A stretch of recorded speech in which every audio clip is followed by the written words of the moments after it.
함께 나눌 공과의 제목은 잃은 양을 찾아요 입니다.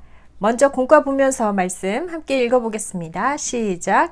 내가 너희에게 이르노니 이와 같이 죄인 한 사람이 회개하면 하늘에서는 회개할 것 없는 의인 99으로 말미암아 기뻐하는 것보다 더하리라.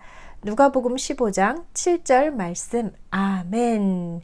오늘 잃은 양 비유를 통해서 예수님께서 한 영혼을 얼마나 사랑하시는지 말씀해 주셨습니다. 오늘 말씀 기억하며 말씀 그림을 오리고 공까지에 먼저 붙여보겠습니다. 먼저 말씀 그림 오려보겠습니다.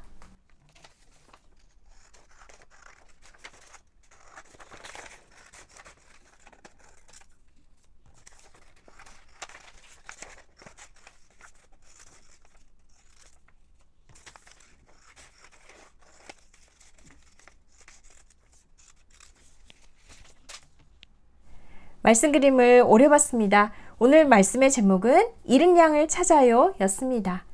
예수님께서는 비유를 통해서 죄인 한 사람이 주님께로 돌아오는 일이 얼마나 주님께 기쁜 일인지를 말씀해 주시는데요.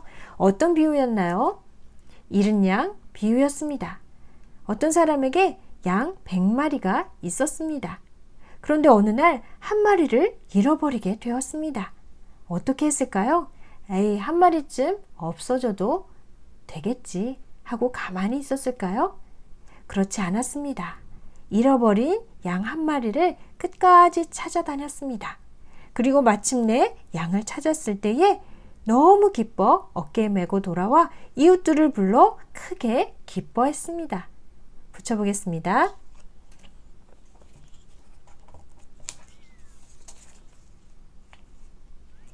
이 잃은 양 비유를 통해서 우리가 읽었던 말씀처럼 죄인 한 사람이 회개하면 하늘에서는 회개할 것 없는 의인 99으로 말미암아 기뻐하는 것보다 더하다라는 말씀을 들려주십니다. 이 비유를 통해서 예수님은 죄인 한 사람 한 사람이 회개하고 주님께로 돌아오는 일을 가장 기뻐하신다는 사실을 말씀해 주십니다. 우리를 구원하기 위해 이 땅에 오신 분이 바로 예수님이시기 때문입니다. 붙여보겠습니다.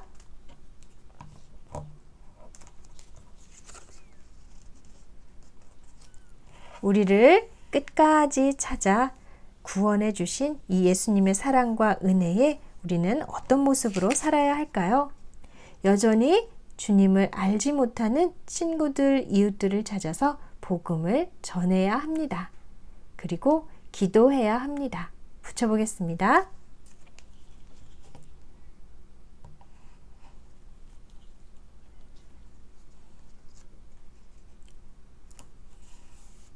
다시 한번 말씀 정리해 보겠습니다.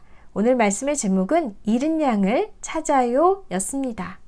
잃어버린 한 마리 양을 찾았을 때의 기쁨이 얼마나 큰지 잃은 양의 비유를 통해서 말씀해 주셨습니다. 바로 죄인 한 사람 한 사람을 구원하기를 기뻐하시는 주님, 그리고 우리를 그렇게 구원해 주신 사랑과 은혜를 우리는 말씀을 통해서 다시 한번 붙들게 됩니다. 어떻게 살아야 할까요? 이 귀한 은혜와 사랑을 우리는 전하며 살아야 합니다. 여전히 예수님을 알지 못하는 친구들, 이웃들이 있다면 기도하며 또 찾아가 복음을 전해야 합니다. 한 주간도 이 말씀 기억하며 우리 한 사람 한 사람을 구원해 주신 그 큰 은혜에 감사하고 또 여전히 주님을 모르는 이들을 위해 기도하고 전하는 우리 모두가 되기를 간절히 소원합니다.